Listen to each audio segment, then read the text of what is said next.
Okay, we are live. Welcome, welcome, welcome, welcome to another night of romance and finance. I'm your host for this evening. My name is Kayleen Smith, aka Mr. Life.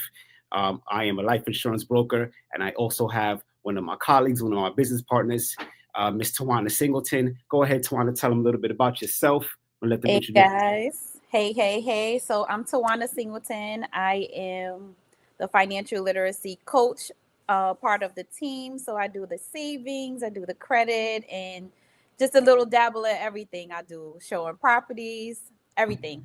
Jack of Yes. all trades over here with the team. There we go. There we go.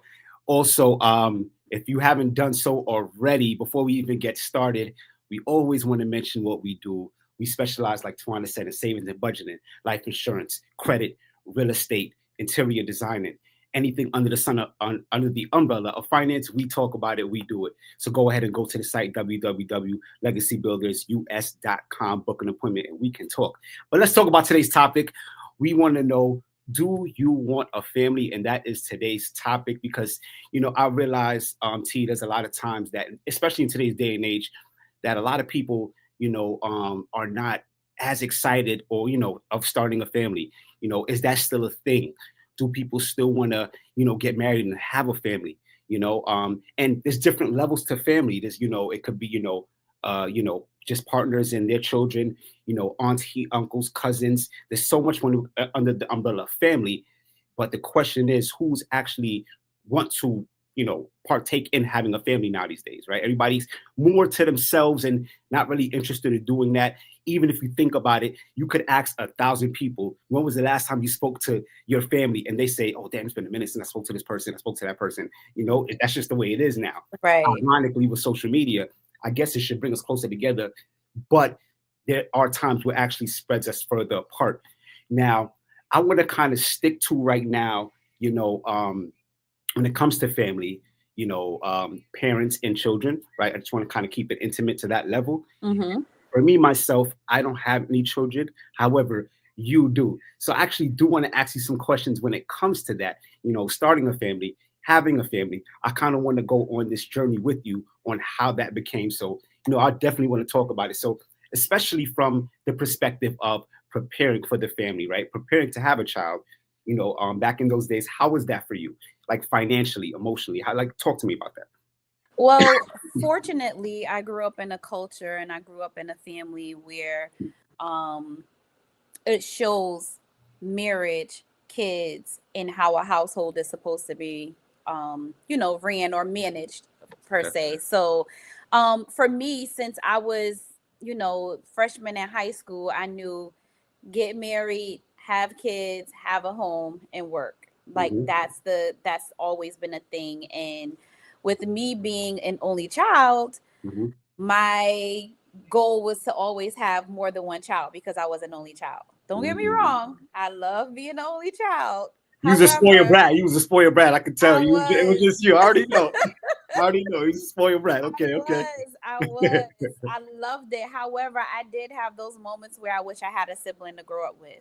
Mm, Now, I have tons of cousins that I grew up with, particularly all boys. I was the only girl. So, of okay. course, that was a little different dynamic because the boys didn't always want the girl to hang out with them. And, Were you a little tomboyish because it was so much girls around? no, No. Okay. Okay. actually, I am a true girly girl.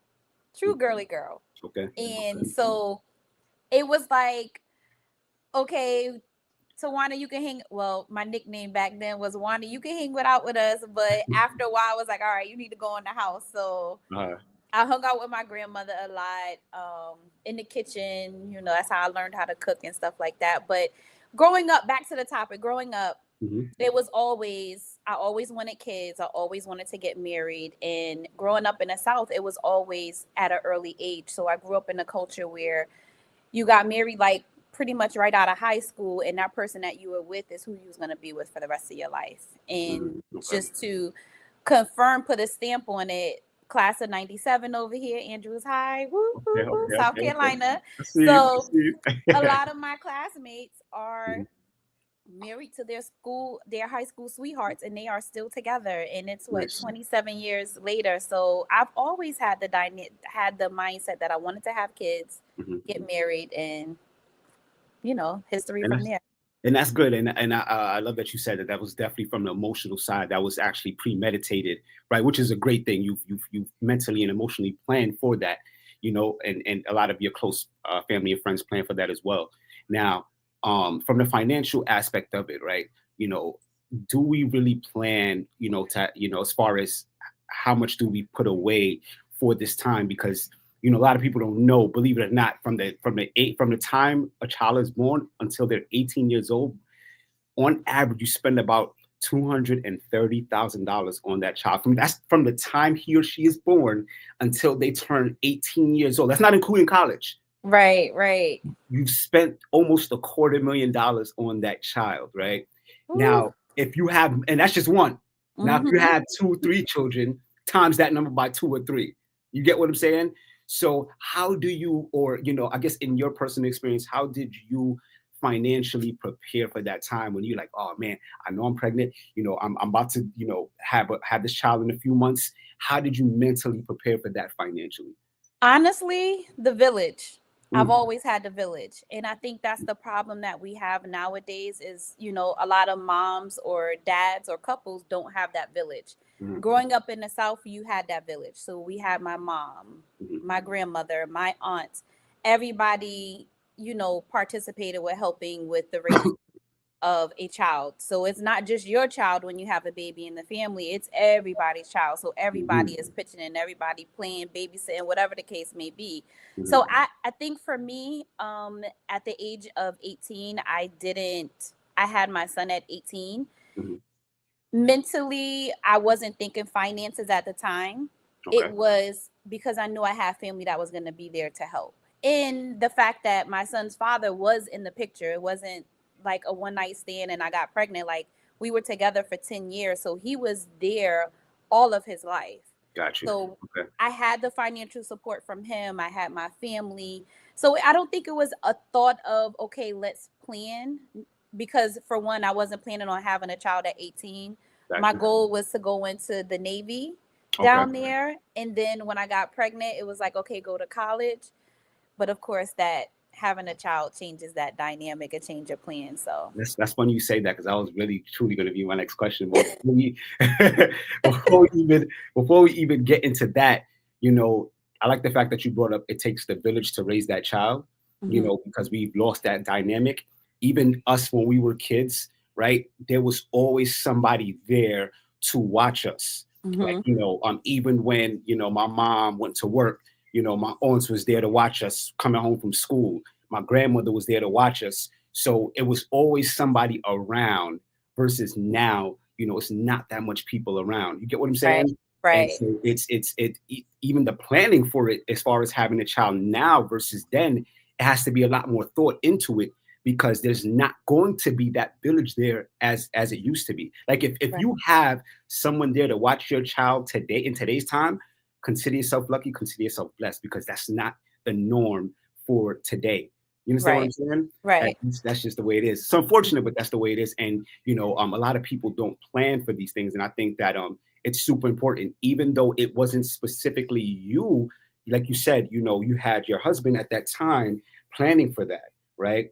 And Son's father. so I'm I'm sorry, child's sorry. father. That was yes. It's okay. Yeah. So your child's father, he was planning for that. So mentally and financially, he was getting ready for that time. You get what I'm saying? And Mhm, that's super important that those things do take place. Now, when it comes to, you said that, you were going to go to the Navy, right? mhm.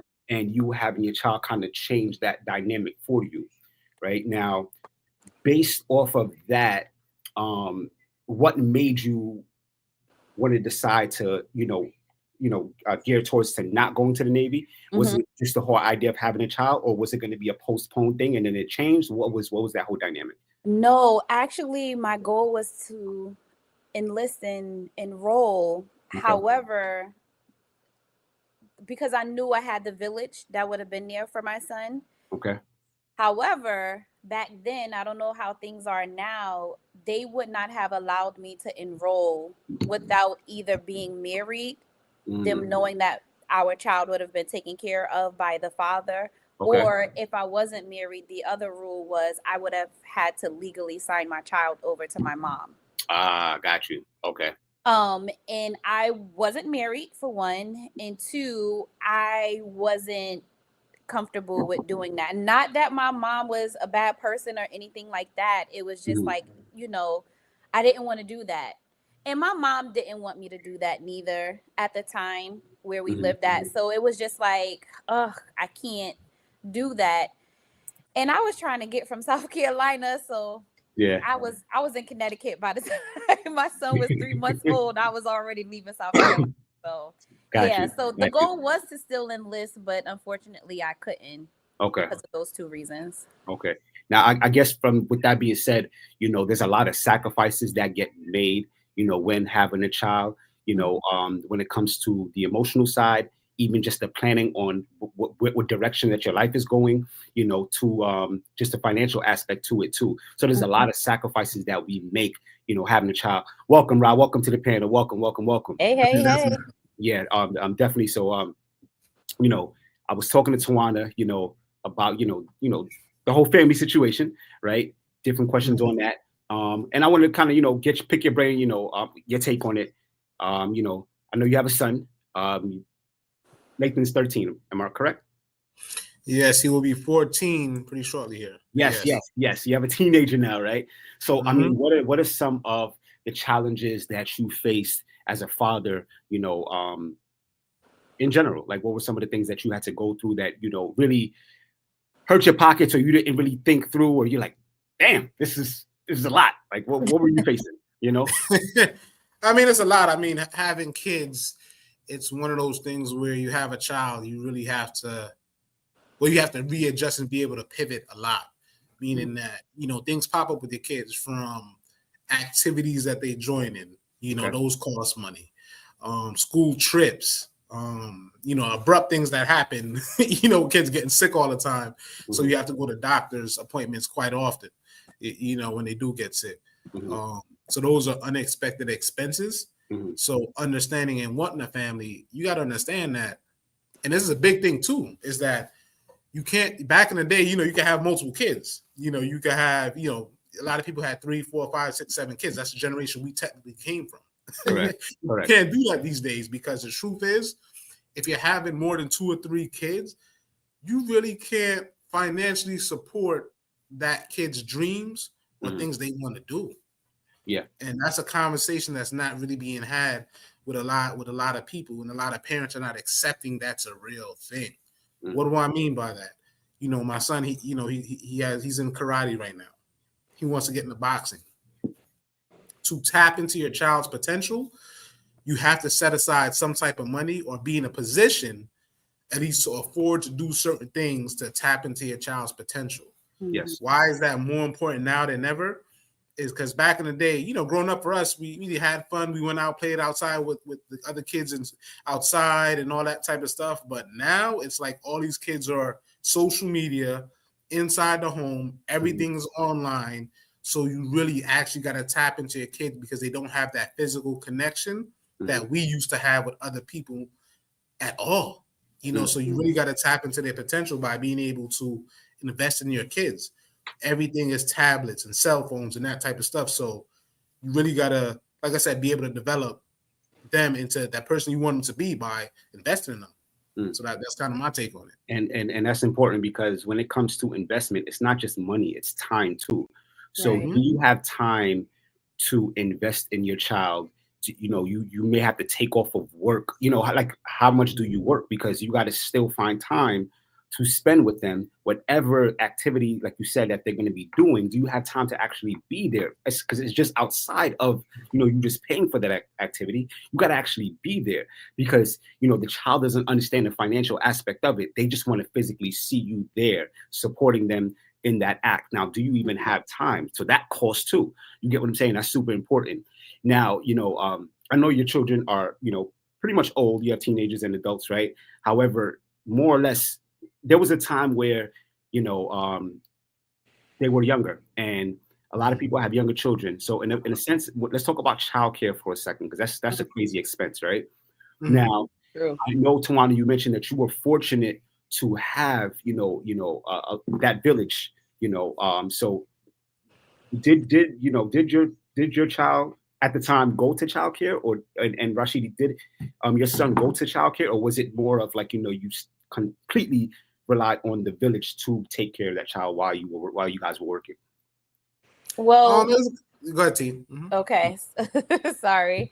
So for me, at the time from newborn to 3 months, well, still newborn, I was still in South Carolina, so I didn't have to worry about childcare because again, the village stepped in. I moved to Connecticut when he was 3 months old. So moving here with his father's family, so sisters, mother, and stuff like that. Okay. I stayed home with him at the beginning because, you know, I didn't have no one to watch him up here because everybody worked during the day. So of course that's when you get on state assistance. So that helped. Up until he didn't get into daycare until he was about 3 years old. Okay. And I didn't wait to get employment till then. What we did was, because his aunt lived in the same building as me, I would work at night and she worked during the day. So she would watch him at night. So that's still that village, just not as much as I had when I was in South Carolina. So she was able to work with me and we did the schedule like that for a while until he was able to get into daycare full time. Okay, but even before you answer, Rock, just the idea of that alone, it was still planning put into it. It was still preparation that needed to be done for that to happen. And that's what I want to highlight, because a lot of people oversee just these things right here alone. You know, they don't think about these things, but these are key factors and why it's important to prepare for these times. And raising a family is, I'm pretty sure, it's a beautiful thing that I feel like everyone should get a chance to experience, including myself. But, you know, even in these times, you know, you want to try your best to prepare the best that you can, because, you know, I've always was told that you can never truly really be ready. Life just gives it to you and it just happens and you have to adjust to it. You get what I'm saying? You know, so I think that's important that we're creatures of habit, we're creatures of adaptation. We're able to adapt to any environment as humans. So I think that's important, right? But now go ahead, Rob. I do want to hear your perspective on it too. Yeah, I mean, in terms of so what is it real quick? What was your question again? Say one time. Yeah, so when it comes to damn, I almost forgot my own question. When it comes to the child care, where did you have to, you know, take your son to child care, or was it you guys? You know, so it's a combination of everything. I mean, we all know the game. A village raises your children. You know, first off. But it was a combination of everything. My son did have childcare, but for the most part, in the beginning, especially the first 5 years of his life, honestly, pretty much the first 5 years of his life, I readjusted my schedule. What do I mean by that? At the time, you know, I was with, before, when he was born, I was initially with the mother of the child. Prior to him being born, I did my work schedule to where I worked the was it night shift? Yeah, I worked the night shift. So I would work the night shift. So in the daytime, I would be with my son. You know what I mean? So I worked the 4 to 12 p.m. shift. So I would be with my son all day, actually. He didn't have to go to daycare for a very long time because I'd work that shift. You know what I mean? I strategically did that at the time because, you know, we were together prior to him being born and all that type of stuff. So I shifted my shift to match that. So actually in the daytime, I'd be with my son. Now, he did get into daycare at some point, but for the most part, no, I was there in the daytime, so he didn't really have to go to daycare that extreme. He had to go to daycare in terms of the in-between time, a couple hours in between. But for the most part, my schedule allowed me because I prepared to do that. So instead of him being in daycare when he was with me, he's with me. You know what I mean? So he didn't need to do daycare. So, you know, his mother would get out of work, whatever the case is at the time, maybe 6 or 7 o'clock. I'll go work at 4 o'clock. So at 3 o'clock, 3:30 for a period of time, I would drop him off at either my mother's house or his mother, you know, his mother's grandparents' house, and they pick him up from there. There did come a time where, you know, that didn't work out, and you know, we had to take him to daycare, but he didn't really live the overfilled daycare life. Got you. you know, overall. So we prepared, you know, financially for that, and that helped out a lot. But trust me, when it did come to daycare, it was expensive, boy. Yeah, and yes, I'm pretty sure it was. I'm pretty sure Oh it no, was. absolutely. That was you know, about what, you 14 now, so that was 10 years ago, 11 years ago. And honestly, daycare even back then, it was like $1,000 a month expense. That's You know what I mean? crazy. So that's That 12,000 was a year just for that was daycare, back then. Yeah. Crazy. and that was 10 years ago. 10 years Keep in ago. mind. And we had like an at-home daycare where it was a nice little lady. You know, she was definitely like, you know, into taking care of children, like very nice operation and all that type of stuff. But she was like family oriented that we selected. But yeah, it was even, she was pricey. It was in West Hartford. You even CT, you know, West Hartford is expensive. So even though she's family oriented, and you know, she was of our ethnic background, she still charged a pretty penny. Rightfully so. Rightfully so, you know. And I wanted to touch on that real quick too, as far as the expense side, as far as you know, daycare, just education, you know, like you said, the extracurricular activities that, you know, children that are cost for the child to do those activities. I just want to highlight how, you know, pricey those things are, you know, when it comes to education. You know, how much do you guys actually, and it doesn't have to be a like a exact number, but a ballpark figure. Like I mentioned earlier when we started the podcast, I was stating that from as soon as the child is born, from 0 to 18, you guys already spent $230,000, right? From 0 to 18.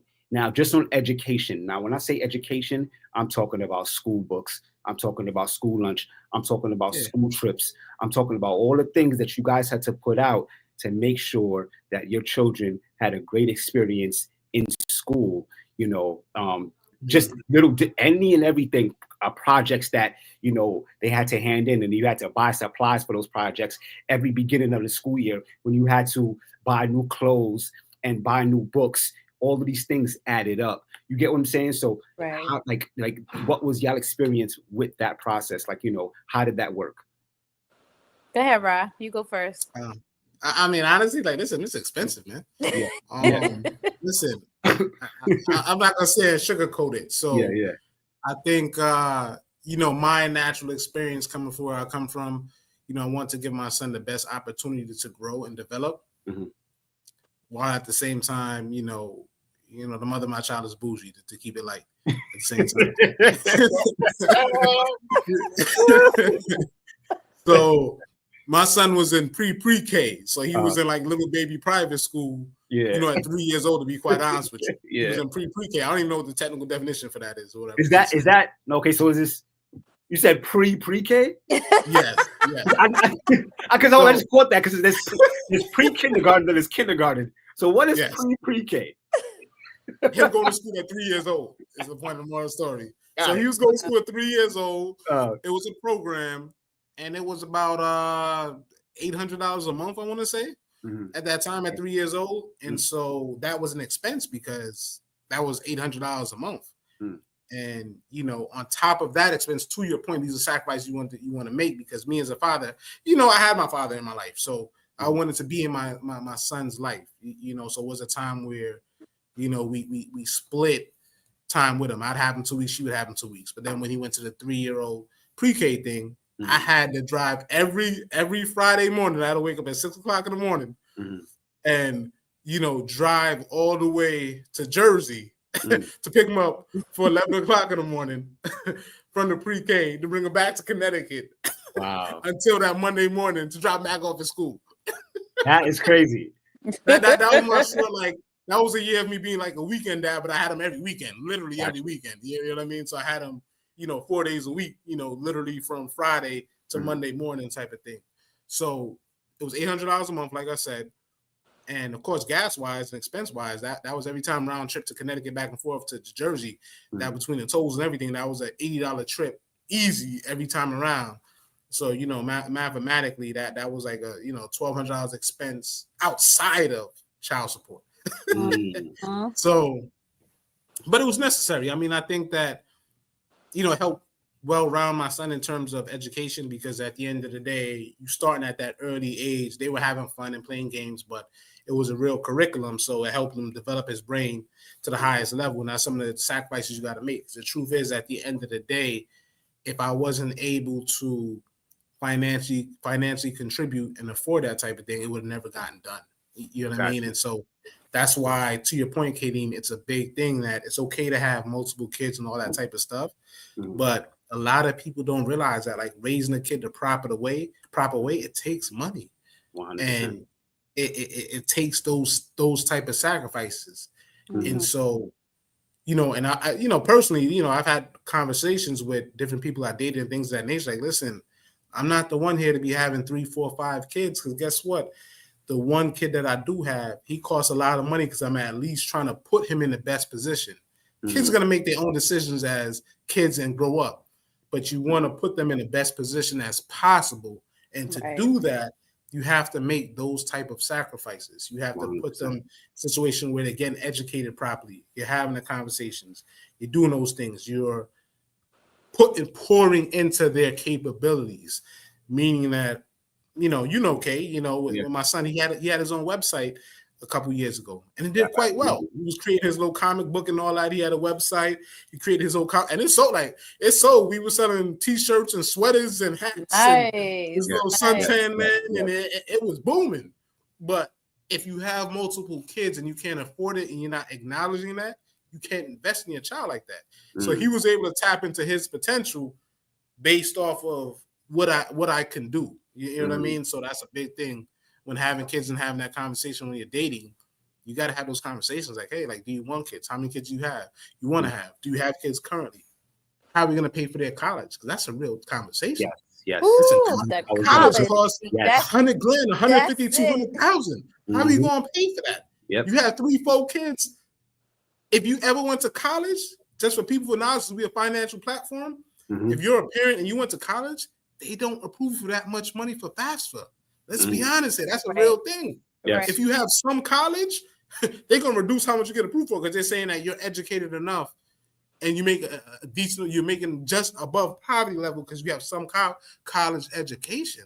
Right. So these are things that a lot of people are not talking about. Yes. At the end of the day, that's a real thing. I want to piggyback off of that, Rob, because that college thing is real. So just to back up a little bit. So, Kay, the question with everything that we do for our kids, and you touched on the necessities. How about the leisure, like them being in sports? My son did soccer for 5 years straight. And he not only played for one team, he played for 2 teams. So he was on the AAU, which is the travel team, plus he was on the town of East Hartford. So he played for both teams. Okay. So that's traveling, like Ross said, gas back and forth to the different games, making sure he has his uniform for it. There was times where I was like, I don't know where I'm going to get the gas money to, to do this. Hey, Kay, I see you on. Thank you for joining. But it's a real thing. So like you said, from 0 up to 18. Now let's talk about college. Let's talk about college. And I want to point something out, because I was very shocked, and I'm like, okay, am I the only parent that did this? So total transparency. When my son went off to college, when he was going to college and, talking with him about his friends and if they were going to college, and the kids got the FAFSA, right? There was a lot of his friends who did not get to go to college because they didn't have enough to cover.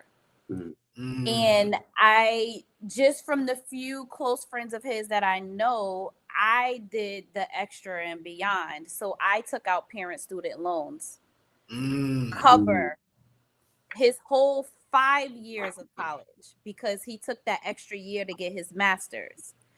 So he wouldn't have to come out of pocket. I wouldn't have to come out of pocket, out of our bank. I took the extra loans to do that.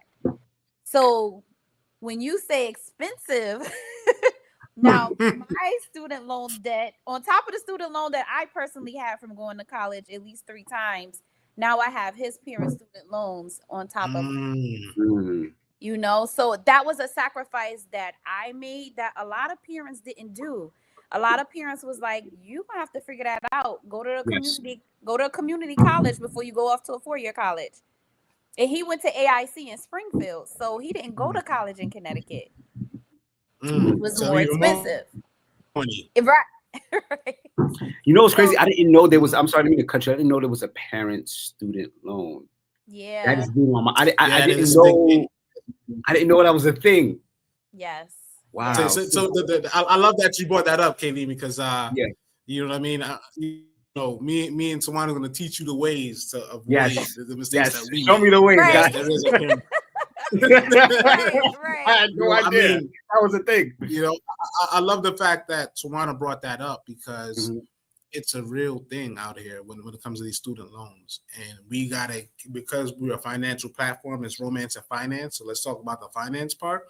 You gotta Mhm. put those things in place. What do I mean by that? My son's 14. He's about to be 18, and he's gonna be 14 on February 5th, but he's gonna be 18 in 4 years.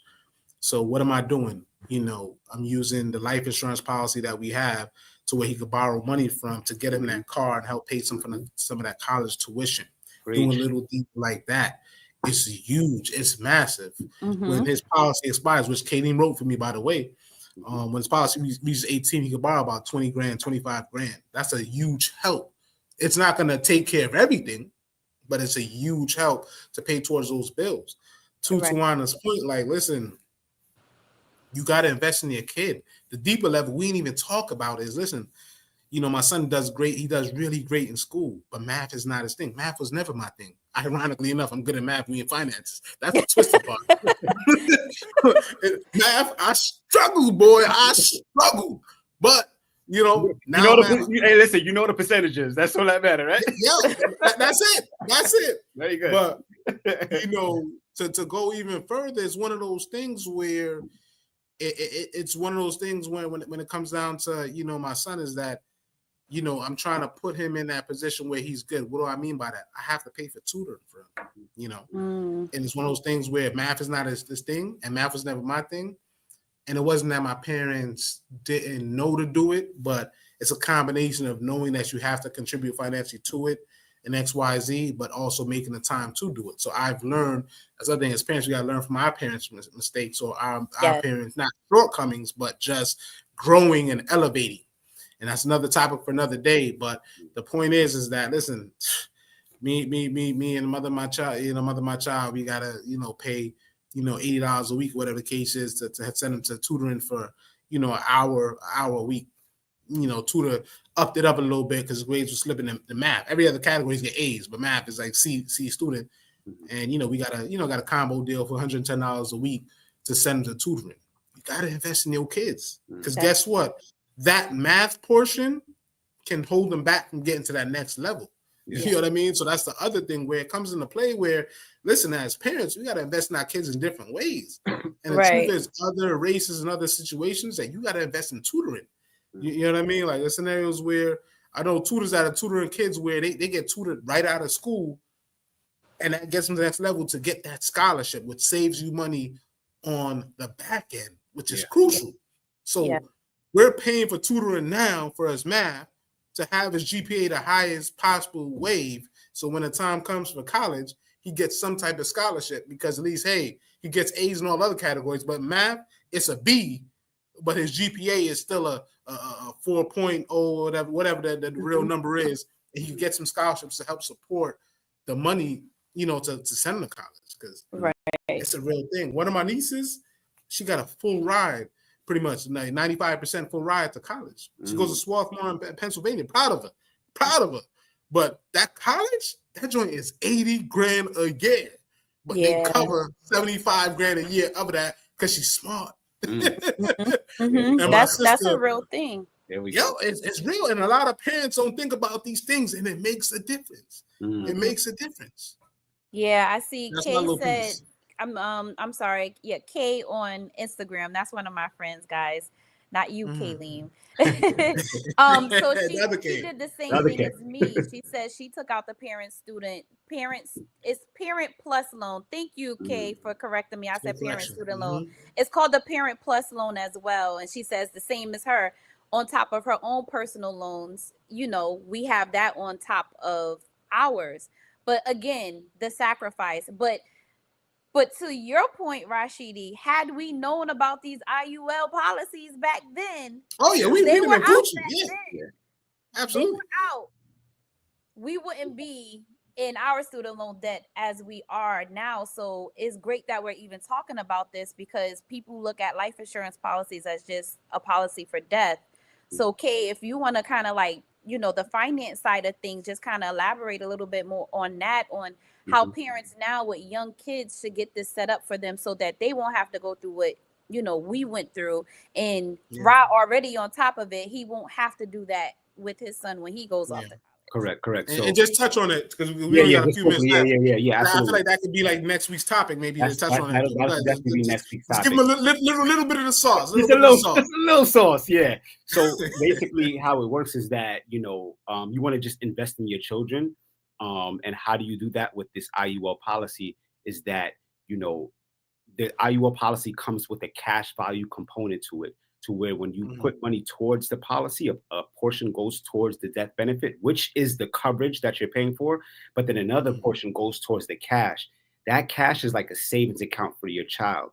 Now, with this Mhm. savings account, it's accumulating anywhere from 8 to 12% interest. I don't want to get too technical with the numbers, but just keep in mind that when you put money into the regular bank, you're not getting no interest. When you put money into the IUL, you're getting a lot of money off of the money that you already put into the policy. Your money's growing. Mhm. So as your child gets older, that money is growing with you. So this is a good Mhm. way for when it's time for college. You can, like Rob was saying earlier, you can take that money out and use it, a good portion of it, for the college expenses that he or she is going to need Mhm. eventually. And when you start it early, when the child is first born, 2 weeks after you have the child, let's say, okay, the child's already 10, it's fine. Start it now.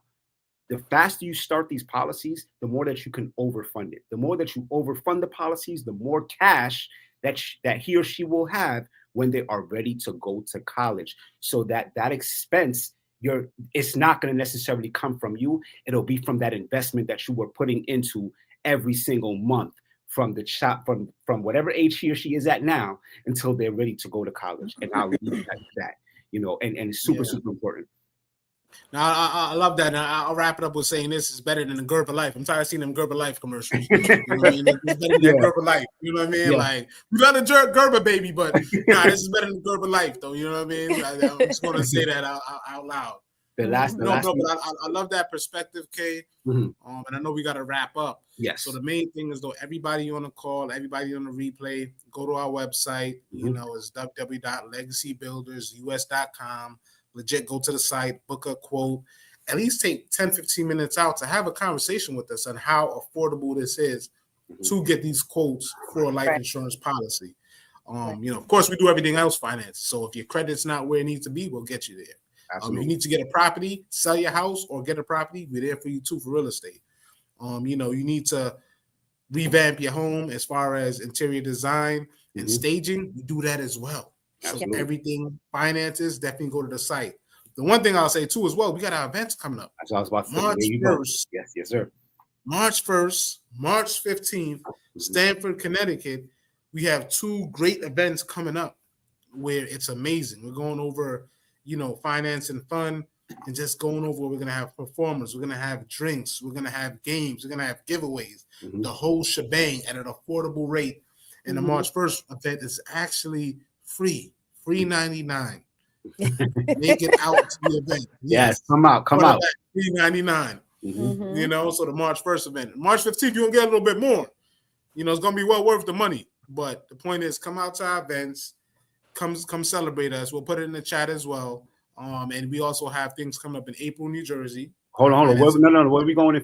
Yes, I'm sorry. You said April. Yes, Jersey. Yeah, right? April. Yep, April, New Jersey. Okay. Finance and Fun, where it's going to be all Jersey residents or tri-state come out, and then we're going to have May 10th. Looks like we're looking for Renaissance Hotel right at the Apollo. talking big theater, talking about go to the Apollo after you get done with our event or before our event. So definitely go to our websites, go to our YouTube, social media, follow us, and reach out. Book the appointment. It's 30 minutes to waste our time. It's not going to last forever because soon we're going to be charging for that. But as of right now, it's 30 minutes to waste our time, even if you don't believe us or don't think we're doing what we're supposed to be doing. So I just want to highlight those little things. I don't know if both T and K, if you want to add anything on before we close out tonight. Last thing I would say is that it's a sacrifice, that as a parent that you've made for your children. Make sure that you teach, not just give your children things, not just give your children money, but get a return on that investment in a sense of teach them finance. That's why we have these financial literacy workshops, because we want to teach you so you can teach your children, because all the things that you work for and you're going to leave to your children, we want to make sure that they actually appreciate those things and are able to carry on that legacy, whether it's a home, a car, whatever it is that you're going to leave to your children. We want to make sure they know what to do with those things financially. That's why Rashid is telling you to book that consultation on the website. We'll talk to you. We'll get you guys in a better position. And outside of that, have a good Monday evening. Yeah. All right. You guys have a good one. Thanks for joining us, chiming in with us. And we'll see you again Thursday. Yes. Okay, there you go. Yes. Good night, guys. Good night, everybody.